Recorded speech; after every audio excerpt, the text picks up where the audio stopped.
We all know the story of Moneyball by now, right?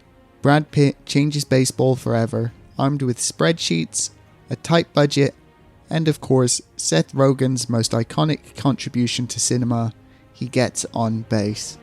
But this isn't just about sabermetrics. This is about rewriting the rules. Hold on a second. What even is this intro? Wasn't it Jonah Hill in Moneyball? Yada yada. Let's break sports analytics forever. Yeah. Smash like if you love underdog stories. This new scriptwriter I hired sucks. Guess I'll just do it by myself. I was reading Ex-Genius by James Tippett about how teams like Brentford and Brighton have found new strategies to gain an advantage over the rest of the league. What always strikes me reading these books about football is how basic some of the changes seem in retrospect. Focusing on signing younger players from leagues where transfer fees are lower in order to maximise resale value, appointing directors of football for long-term planning, the adoption of advanced stats to aid in decision-making.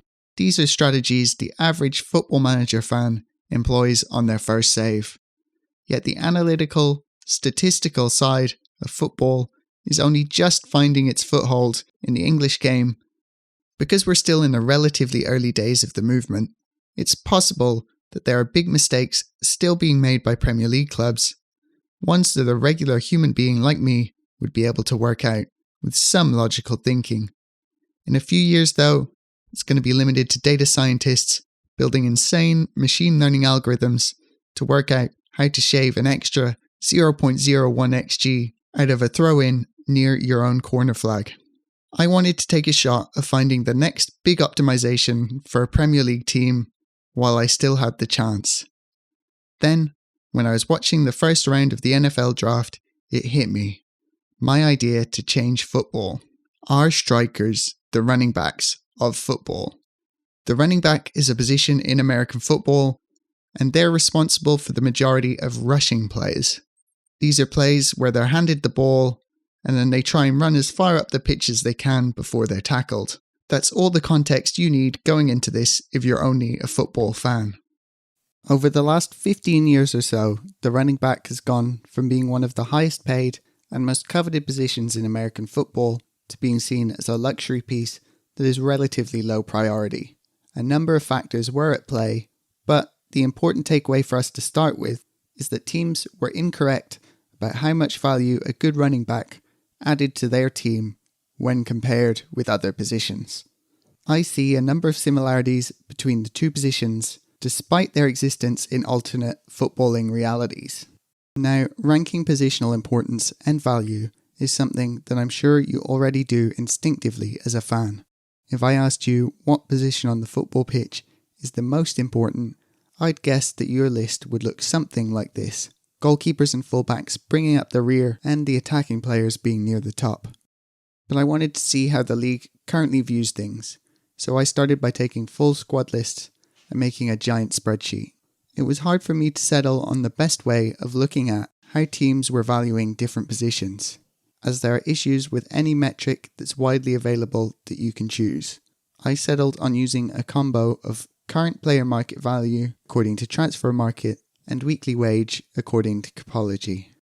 I also took note of the numbers when only considering rough starting 11s for each team, and finally I counted the amount of players from each position in the top 50 for market value and in the top 50 for weekly wages in the league. So these are my best estimations for how the Premier League currently values each position, from least to most valuable. At 8 we have goalkeepers, then fullbacks, centre-backs, defensive midfielders, central midfielders, wingers, attacking midfielders, and then at the front of the pack we've got strikers. As we can see from our quick collection of data, our earlier casual assumption is essentially the framework that the footballing world is working with in the modern era. Instincts, however, can often be misleading when it comes to these questions. This is where my American football comparison comes in. Starting in 1978 with the introduction of the Mel Blount rule, which stopped defenders doing whatever this is to their opponents, American football has shifted from being a run-heavy sport to being one which is firmly pass-centric. Long story short, the way the game was played changed, and it de-emphasised the role of the running back in the sport. In the Premier League, there's been a similar shift in the last 20 years, even if it wasn't driven by a change in the rules. The league has moved from a point where the majority of teams were playing a more direct 4-4-2 system. This featured a lot of long balls to the strikers, who would have more chances to impact the game, whether that's chasing long balls in behind or by imposing themselves in physical aerial duels. There's also the obvious fact that for that formation, you needed 2 strikers, not the one that most teams use now. There's been a real philosophical shift since then towards a more controlled build-up in attack, giving defenders and goalkeepers a lot more responsibility on the ball and removing a big part of the striker's traditional game. Defensively, teams have also begun really condensing the space in front of goal, giving number 9s a lot less space to work with. Strikers needed to be able to contribute in other ways, with an increased emphasis on defensive work, such as pressing becoming commonplace. They'd also need the ability to drop deeper and get involved with keeping the ball when needed. They regularly touch the ball the least of any player on the pitch, leading to infamous Sky Sports halftime graphics like Gabby Igbonhor versus Spurs. 8 touches and 2 of them are kickoffs. For running backs in the NFL, most would agree that after 2004, the sport firmly favoured passing the ball over running it. But there was still a massive lag in time between this new reality and when teams actually adjusted their investment in running backs to match it.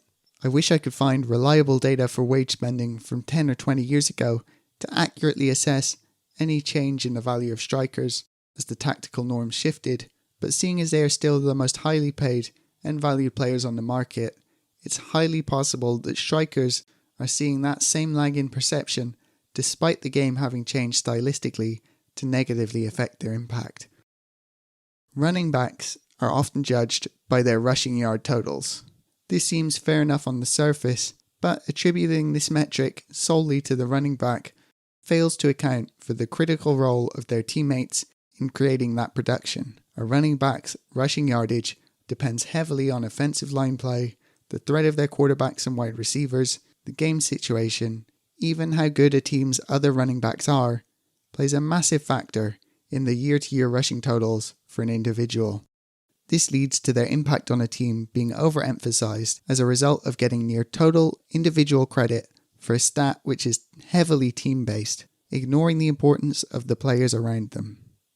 Teams in the NFL realized that they were overvaluing the importance of a running back in the equation of their run game.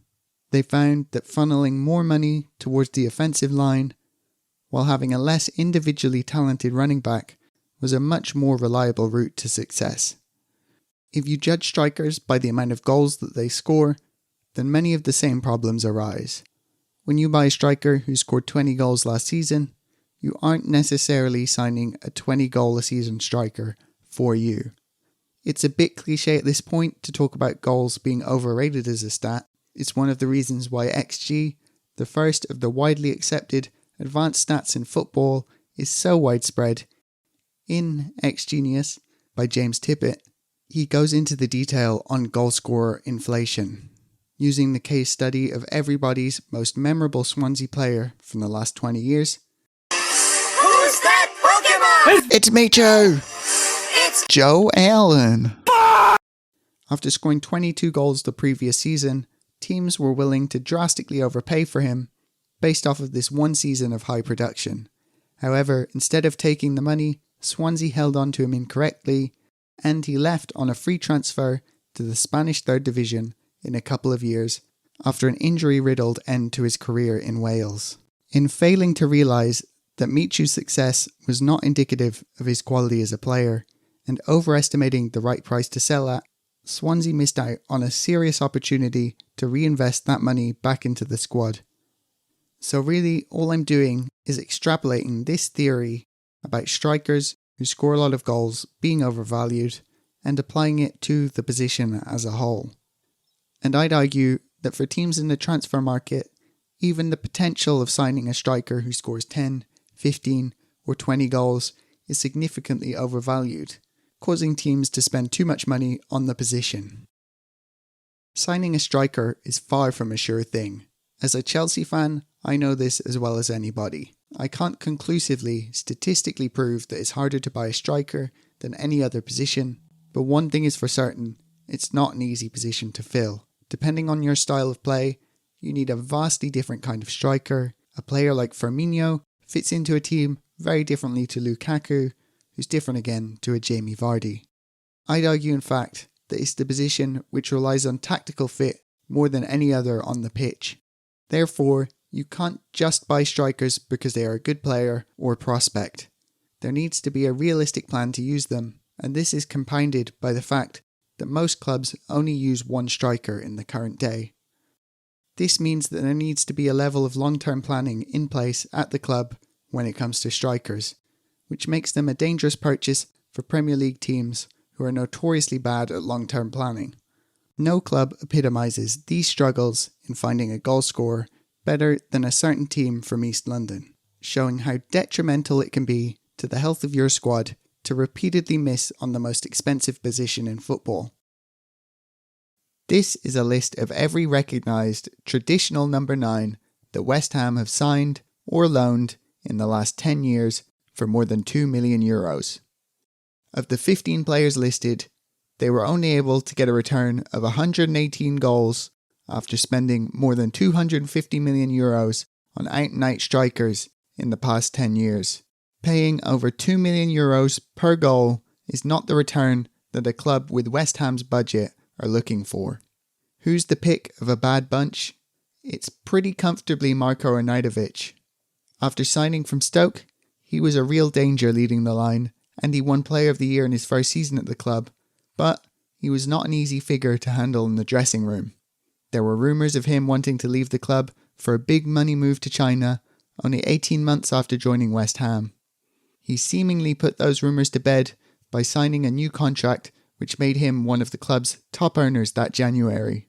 He still kicked up a fuss remarkably quickly despite this lucrative new deal, forcing his way out of the club to China, the original Saudi Arabia, for a modest profit of €2 million the following summer, ending his time at West Ham after only 2 years and only 6 months after signing a new contract.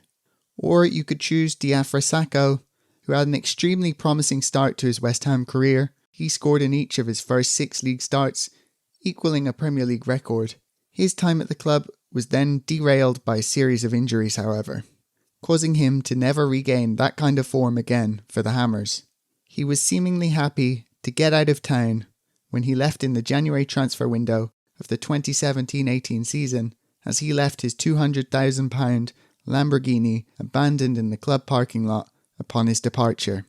Those are your best of the lot. A good player who forced his way out for money, despite signing a new contract, and one who had a hot start but fizzled out and left on a free transfer after less than 4 years.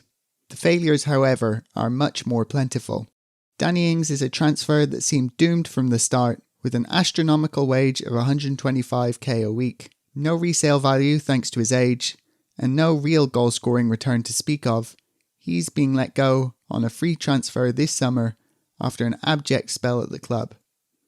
I think that in general discussions about recent bad Premier League signings, Ings gets overlooked because he doesn't come with the huge transfer fee of a player like Antony or Mudryk, but Ings' wages were a serious outlay for West Ham, and they can't afford to have a player on that kind of money contributing in the manner that he did. Fulkrug is going to have a similar issue with resale value thanks to his age, so he needs to start producing in order to avoid being a similar story to Danny Ings, but with a much bigger transfer fee. Chicharito was a poor stylistic fit who never found any real form in his time at the club. Their attempts to sign younger players didn't have much success either, with Haller, Scamacca, and perhaps the most puzzling signing on the list, Jordan Hugill, all failing to impress. In fact, it gets even better. This is post-production discordant football here. I was editing this video trying to provide some visual stimulation for you folks when I found this article from 8 years ago bemoaning West Ham's failure to buy strikers for the last 7 years. That makes a grand total of 15 beautiful years of striker failures. When I started this section, I chose 10 years as a nice round number for my cutoff point. I had, while researching the video, clicked back one extra year and seen them signing a post-Liverpool Andy Carroll for a whopping £15 million. But I wanted to be as honest as I could and not cherry pick a random extra year just because it had another bad signing. Little did I know there was no cherry picking involved, and I could have widened the scope even further and made West Ham look even worse. Anyway, what was I doing? Oh man, I don't know this one. Damn my streak.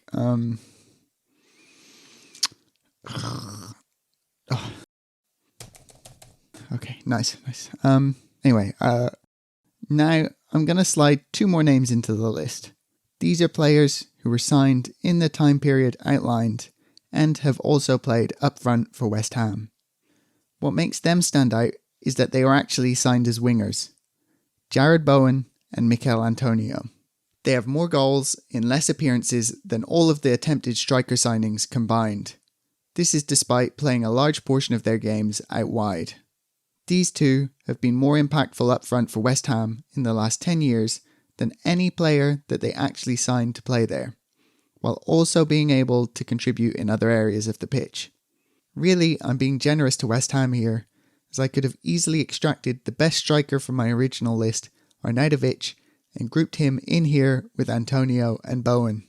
Arnautovic started his first 11 games for the Hammers out wide, but he finished his first season at the club with more appearances up front than out wide, so I decided to show some mercy and allow him to be categorised as a striker.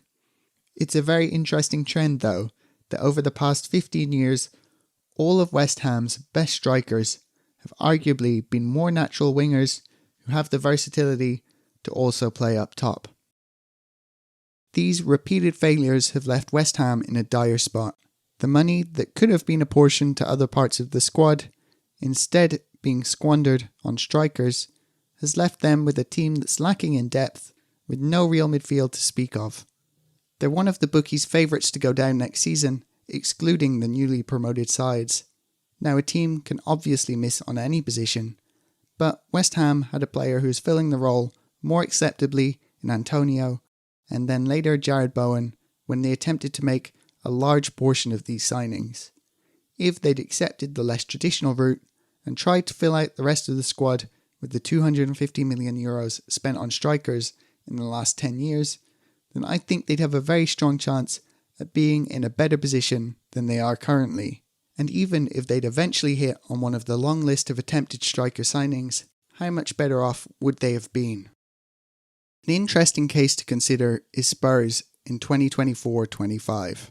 They had just finished in 5th place, 2 points outside of qualification for the Champions League.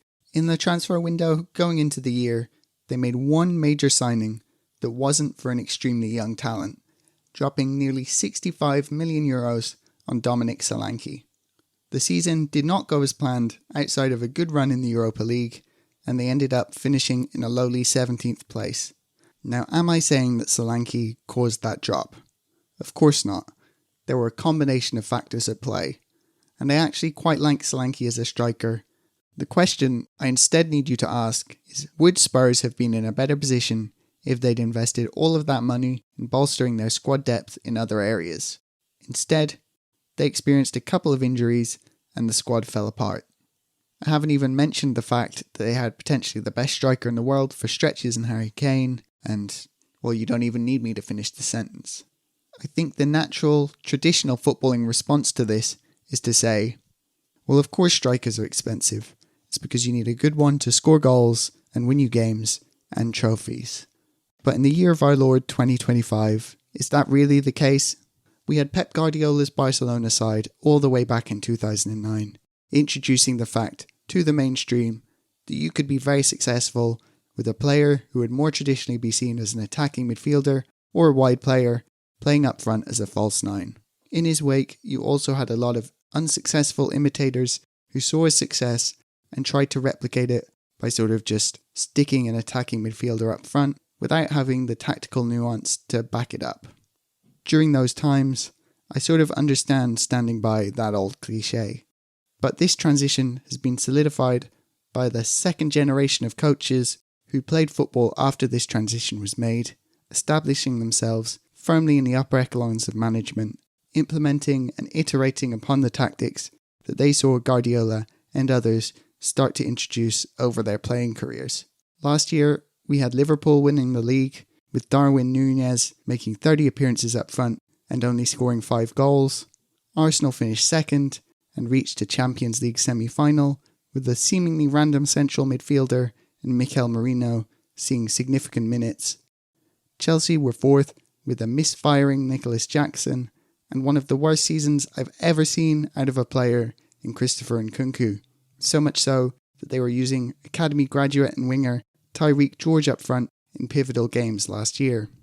Man City were the only team to finish in the top 4, who you could classify as having a good striker, and you could very easily argue that Rodri's injury and their struggles clearly highlighted who was the more impactful player in the team, despite the record-breaking and gaudy numbers that Haaland has put up since his arrival.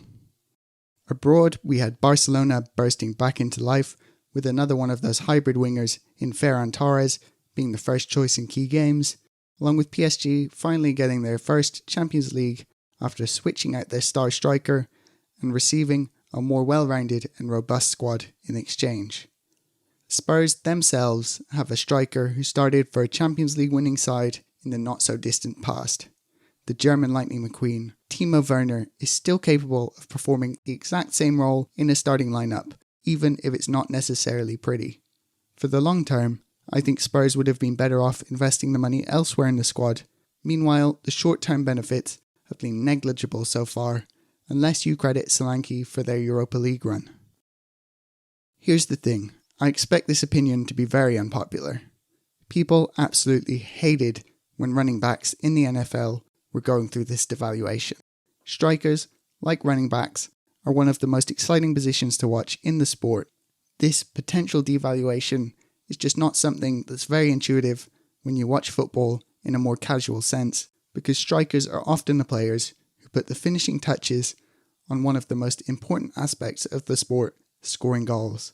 But it's important to distinguish, I'm not saying that strikers don't matter, I'm just saying that strikers are overvalued in terms of how important they are to a team and how much teams are willing to spend on them. It's obviously better to have a good striker than a bad one. We just might need to think about acquiring a striker as being more in line with signing a new fullback or centre-back in terms of the impact and importance at the top levels. I think it was Brett Coleman who made a video where he addressed the point on how NFL teams should value running backs in the draft, and he spoke about how the rest of the team sets the floor for how good a team's run game can be, while the running back can raise the ceiling. It's an interesting concept to consider when it comes to a football team's attacking output, and one that I think translates across sports well. Unless you have a truly world-class striker on your hands, then your team has to be good enough to provide them with chances and then compete defensively. Otherwise, it's a wasted, expensive asset that's losing value with each season that your team underperforms.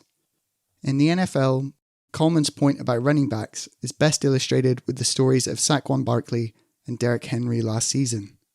And they were two of the best running backs in the sport, but they had been stuck on mediocre teams where, despite their incredible individual performances, they were unable to make much of an impact at the business end of the season, and their stat lines looked relatively average, despite the eye test clearly showing their exceptional skills. Then, in free agency, they were both able to find their way to teams who had everything in place except for the running back position. So these were teams who already had a good running game by virtue of having good offensive lines and systems, but they lacked that exceptional running back to make them elite. For reference, think of Liverpool in 2024-25. They're a team who make lots of chances and they score lots of goals, but nobody would argue that they have one of the best strikers in the world. But when they were introduced to their new teams, they pushed the respective running games to the next level. It was worth it for the Ravens and the Eagles to splash out on a premium running back then.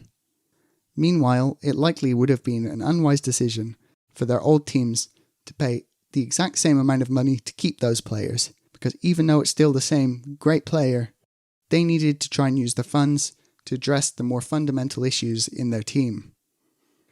To take this lesson from the NFL and apply it to football and the transfer window in 2025, I think it would be a reasonable expense for Arsenal to go out and try and sign a big money striker to try and push them over the top next year, as it might be the final piece that they need to assemble a Premier League winning side. But Manchester United signing the exact same player for the exact same fee would be a major mistake given the state of their squad. So to sum up my thoughts, considering that a striker is the most expensive position to fill on the football pitch, it should be a piece that you wait to add until there's at least a decent framework built up around them to allow them to thrive. And here's the thing, you might not have realised it, but it's quite possible that the shrewder teams in the league are already making this adjustment in player valuations as we speak. Think of a player like Osimhen, who is regarded as a potentially world-class striker, going on loan to Turkey last year. As we listed earlier, there's a slew of top Premier League teams lacking a striker at the minute. Teams have turned down the large transfer fee and wages required to sign him in the recent past. Again this summer, the pattern seems to be repeating, as teams are linked with transfers for strikers, but seem to be balking at the money involved in signing the big names like Gyökeres or Ekitike, instead holding out and seeing if they can drive the price down, or just choosing more budget-friendly options instead. Part of this is likely down to newer PSR rules, but it doesn't feel like that's curbed extravagant spendings in other areas in the same way. Perhaps there's a section of clubs who have already identified striker spending as the main area that they need to cut back on, as the market is simply too overpriced. Teams' recent hesitation to spend big on their number 9s gives me some hope that my predictions about the transfer market aren't necessarily too far off base. This is going to be a quick fire section of points that were interesting questions or comparisons to make, but that don't necessarily deserve a whole segment for various reasons. One reason why offensive linemen or quarterbacks are such a valuable commodity in the NFL is that there are very few humans even born with the required height and size. On the other hand, running backs can range from 5'6" speedsters like Darren Sproles to 6'4" monsters like Brandon Jacobs, widening the prospect pool. While this doesn't only apply to strikers on the football pitch, it does apply to some other positions like centre-backs and goalkeepers. Injuries can be a real problem for certain types of strikers, and injuries were also a big reason for the devaluation of running backs in the NFL. There's a long list of strikers who relied on their pace in their careers who went downhill after a particularly bad injury. I feel like this point didn't really hold up to scrutiny though, because I feel like this type of striker is a lot less common in the modern day with how the game is played, and sports medicine has also had a big impact in football in a way that it can't for NFL running backs, where the physical wear and tear is just incomparable. Lots of good strikers come from the lower leagues, even when they are playing there at a later age. I kept coming back to this point in my mind because I feel like it's relevant in some way to the discussion, but I'm not exactly sure how. Like Jamie Vardy ended up being a world-class striker who just happened to be playing non-league football until the age of 25. If that's true, how is that even possible for the most important position in football? And how does it seemingly happen over and over again at this position more than any other? I put this one to the side because I think it would take a lot more research, but it's something I'm interested in coming back to. I don't even know if it supports my case or if it tells you something about how strikers need to be developed or the skills they need, or goals just get you more chances because it's an easy to see stat.